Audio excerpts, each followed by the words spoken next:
As far as the oil prices, people just need to stop panicking. It's worth it to prevent Iran from having a nuclear weapon. So if I have to pay a little bit more for gas, I'll do that. You got to pay the price. I mean, in order to have long-term stability. The disruptions in the global markets are real and may be painful.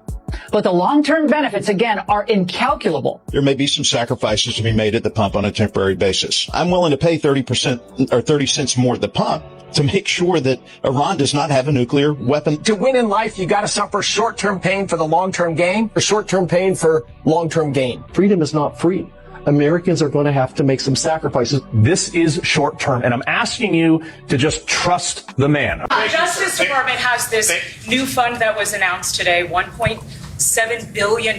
Yeah. Why should taxpayers pay for the January 6th? Well, it's been very well received. I have to tell you, I know very little about it. I wasn't involved in the whole creation of it and the negotiation. But this is reimbursing people that were horribly treated. It's anti-weaponization. They've been weaponized. They've been, in some cases, imprisoned wrongly. They paid legal fees that they didn't have. They've gone bankrupt. Their lives have been destroyed. And they turn out to be right. I mean, it was a terrible period of time in the history of our country. You created this problem. He bankrupted the country in 14 months. The U.S. Treasury has now confirmed that the United States is insolvent. So in 14 months, he took a profitable country that was standing on its own 2 feet and made it so dependent on everybody else, but yet nobody's coming to his aid. So the $1 billion a day to fight a war that he wedged his fat ass in the middle of because of his buddies over in the blue country is costing the taxpayers $1 billion a day that we don't have. We couldn't afford health care for the people of this country, but yet we have $1 billion a day to go to a war that nobody wanted. American financial situation, I don't think about anybody. I think about one thing.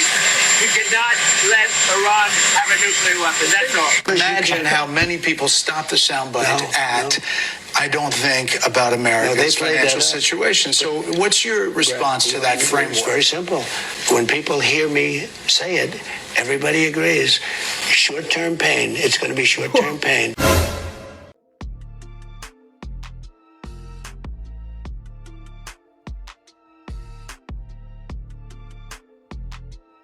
Greetings, my BPN family. Welcome to Bold Perspectives Network. I'm Mr. Red.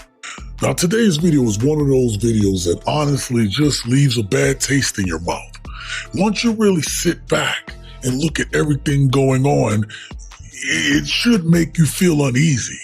Because while regular Americans are struggling, while people can barely afford groceries, while families are drowning in debt, while people are losing homes, while people are working harder than ever just to survive, our government seems completely disconnected from the pain of ordinary people. In fact, it almost seems like they're benefiting from it. Now, family, today we're going to talk about nearly $2 billion this $2 billion fund being tied to the Trump administration. We're going to talk about insider trading. We're going to talk about politicians getting rich while Americans suffer. We're going to talk about why more and more people are starting to feel like this government is fully compromised. And guess what, BPP and family? You wouldn't be wrong. Because at this point, it's getting harder to believe that these people actually represent us at all, which we already talk about here on this channel. Now, family, I need y'all to really pay attention to the clips in this video, because today, the clips are going to do most of the talking. And trust me, by the end of this video, you're going to understand why so many Americans are losing faith in this system altogether. We have much to discuss. Let's strap in. Let's get after it. I think J.D. Vance may be onto something. We believe that there is a nationwide fraud ring that's rooted in rooted in illegal aliens and others taking advantage of the American welfare system. We're going to get to the root of it, and anybody who's involved is going to get prosecuted. 8 days after that interview, Trump pardoned 7 people convicted of fraud, at least a couple of whom donated to his campaign. But those weren't the only ones. Trump has now granted clemency to at least 70 people convicted in fraud cases, including nearly 3 dozen just this year. That includes Joseph Schwartz, a nursing home operator charged with orchestrating a $39 million payroll tax fraud scheme. He was sentenced to 3 years, served 3 months, and now he's been pardoned. I want to read Clause D from the Justice Department's announcement of the fund. It says, quote, once the funds are deposited into the designated account, the United States has no liability whatsoever for the protection or safeguarding of those funds, regardless of bank failure, fraudulent transfers, or any other fraud or misuse of the funds, unquote. The way I read that is this is preemptively if somebody uses this money from taxpayers to commit a crime, no legal retribution for the Justice Department. Two more things we know, Jake. First of all, a number of people, dozens of people pardoned by Trump so far, who could be eligible, are convicted fraudsters. There's one January 6 case in particular. Post-pardon, a man from Florida was arrested again in recent months, convicted of molestation.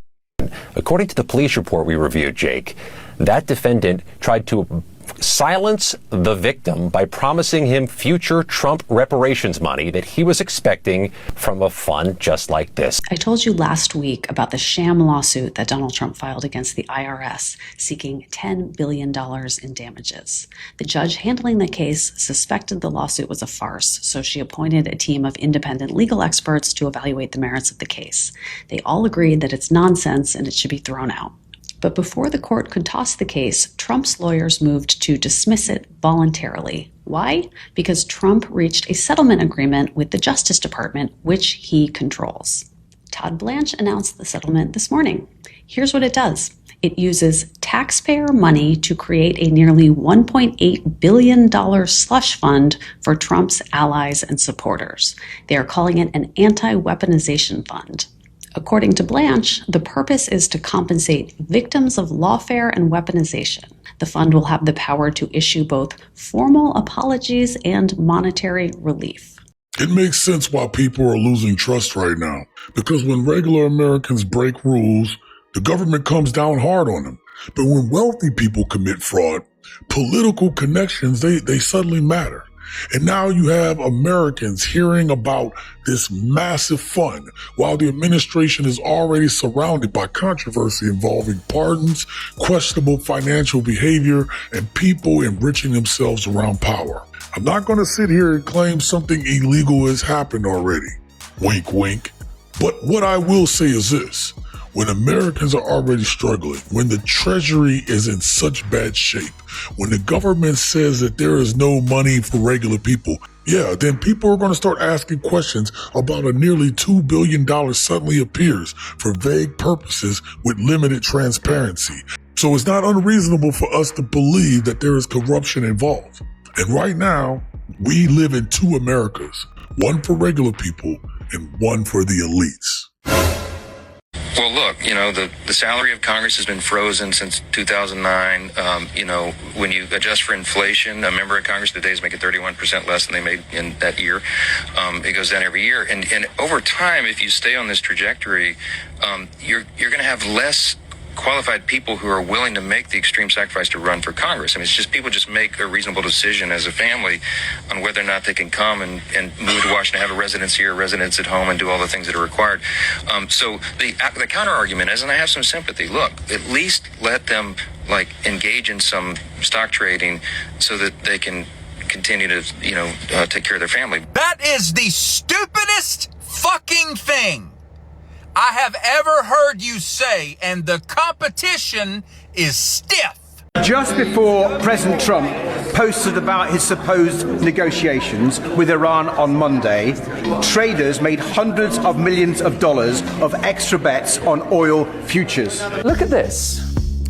15 minutes before that Donald Trump post, there was a very big amount of trading volume. Very big. It seems highly suspicious when you see a surge in volume on no news. So it has many people watching this saying, scratching their heads, hey, did somebody actually have information before it was public? Now, listen, this is called insider trading. It is illegal. Look at how many members of Congress outperformed him, and not by 5%, not by 6 or 7 or 10, by 40, 50, 60, 70, up to 149% annual returns. Warren Buffett has been doing this for 60 years. He's never had 149% year. He's never had 105%. He's never.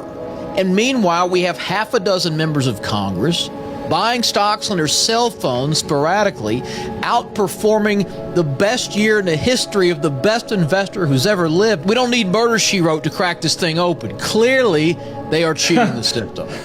This part right here really should make everyone angry because it starts feeling like these politicians are profiting while the country burns. Think about it. Regular people are struggling to survive. People can't buy homes, much less afford rent. People can't save money. People are drowning in debt. And somehow, members of Congress keep getting richer. These same people, these same members of Congress who don't even work half the year, they're getting richer. Some of these people are outperforming hedge fund managers, people whose job it is to take capital and make money. They're outperforming Wall Street professionals. They're even outperforming Warren Buffett. And we're supposed to believe that's all a coincidence? Because Americans are looking around saying, wait a minute.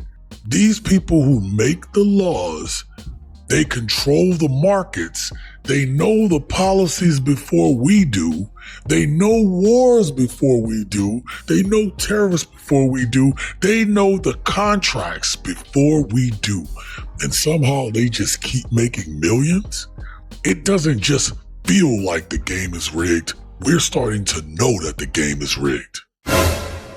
Massey said the quiet part out loud. And you've actually said this week that your vote is a referendum on whether Israel gets to buy seats in Congress.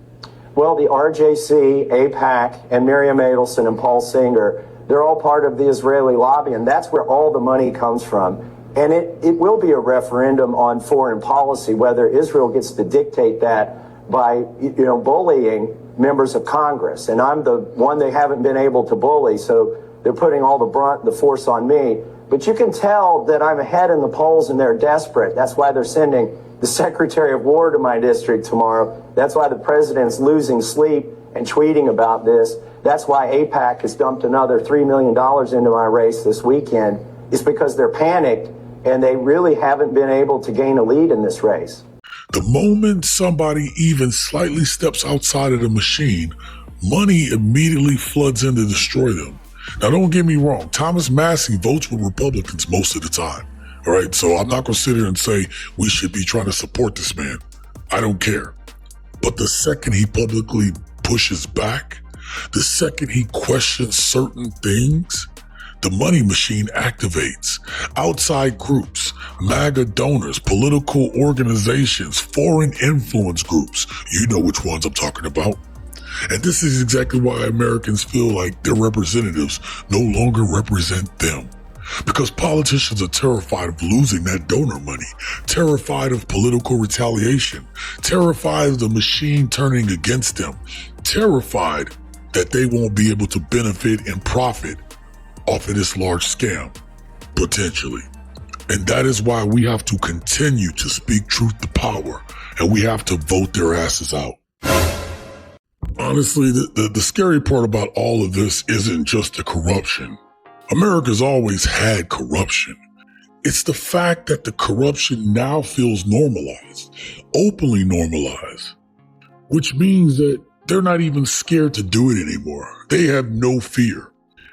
We're all being told that we have to accept the suffering, the debt, the inflation, the corruption, their insider trading, politicians getting rich while being in office, and billionaires controlling it all. Yeah, if you complain, you're called bitter, divisive, unpatriotic. No, people are angry because they're watching this country become something they barely recognize anymore. And the worst part, most Americans, left, right, independent, we actually agree on more of this than the politicians want us to realize. The division is baked into the system because deep down, these people know that this system isn't functioning for regular people. It was never meant to function for regular people. And that's exactly why this collapse is happening all around the country. Stay vigilant, stay engaged, stay revolutionary.